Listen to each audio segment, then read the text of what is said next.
না থাকলে 100-র মজা থাকে না। অন্ধকার না থাকলে যেমন মেলে না আলো, তেমনই ব্যর্থতা না থাকলে উপভোগ করা যায় না সাফল্য।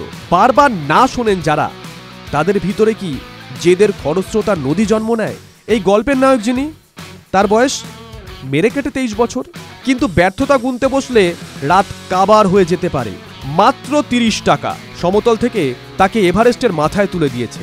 এমন একটা সময় ছিল যখন অটোর জন্য ধার করতে হতো 30 টাকা। সেই তিনিই কিনা 30 লাখ টাকার মালিক। তার পারফরমেন্সের গ্রাফ শেয়ার মার্কেটকেও হার মানাবে। সোমবারের রাতটা জীবনে নামবে কিনা ধন্দ ছিল তার মনে। এমন রাতের আকাঙ্ক্ষাতেই তো দরজায় দরজায় একটা সময় ঘুরে বেরিয়েছিলেন। পাঞ্জাব ফিরিয়ে দিয়েছে, কলকাতা দায় নিতে চায়নি, রাজস্থান ফিরিয়ে দিয়েছিল। শেষ পর্যন্ত বাণিজ্য নগরী তাকে 2 হাতে স্বাগত জানায়। মুম্বাই স্বপ্ন নগরী, সেখানেই স্বপ্ন পূরণ হলো অশ্বিনী কুমারের। কেকেআরকে উল্টো দিকে দেখেই কি তার জেদ বেড়ে গেছিল?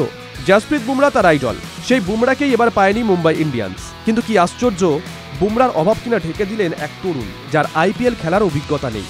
সোমবার বিকেল পর্যন্ত যার পরিচিতি ছিল স্রেফ একজন নেট বোলার, সেই অশ্বিনী কিনা ওয়াংখেড়েতে খেলতে নেমে 4-4টে উইকেট তুললেন। আন্দ্রে রাসেল, অজিঙ্কা রাহানের মতন নরম গরম উইকেট তার ঝুলিতে।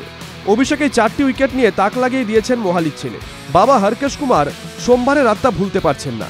পরিবারে প্রাচুর্য নেই, ছেলের খেলার জন্য তাই অর্থের যোগানও তিনি দিতে পারেননি। ছেলের অবাক উত্থান দেখে বাবা হতবাক হরকেশ পর্যন্ত বলছেন, আমার কাছে 30 টাকা চেয়ে রোজ প্র্যাকটিসে যেত, শেয়ার অটো করে মোহালি স্টেডিয়ামে গিয়ে প্র্যাকটিস করবে বলে। বৃষ্টি হোক আর প্রবল রোদ, কোনোদিনও কামাই করেনি। ওকে যেদিন নিলাম থেকে কিনেছিল মুম্বাই ইন্ডিয়ান্স, আমি জানতাম প্রতিটা টাকার মূল্য ও জানে ছেলেটা হারিয়ে যাবে না, বয়স যতই কম হোক। অশ্বিনীর মানবিক মুখ দেখে ফেলেছে মোহালি। একের পর এক আইপিএল টিমে ট্রায়াল দিয়ে যখন ব্যর্থ, বন্ধুরা পাশে থেকেছেন। ওই বন্ধুরাই চাঁদা তুলে বল কিনে দিতেন অশ্বিনীকে। তাদের নিরাশ করেননি 23 বছরের ছেলে। মুম্বাই ইন্ডিয়ান্স তাই কেনার পর এলাকার সব ক্রিকেট একাডেমিতে ক্রিকেট কিটস আর বল বিলি করেছেন অশ্বিনী। তার মতন কেউ যেন উঠে আসতে পারেন আইপিএলের মঞ্চে। ছেলেবেলা থেকে অশ্বিনী স্বপ্ন দেখতেন এক আলোকোজ্জ্বল স্টেডিয়ামে খেলতে নামবেন। তার জার্সির পিঠে লেখা থাকবে নাম। নাম তো অনেকের পিঠেই লেখা থাকে, রাতারাতি নাম করে কজন? অশ্বিনীর মতো। Bureau report, TV9 Bangla digital.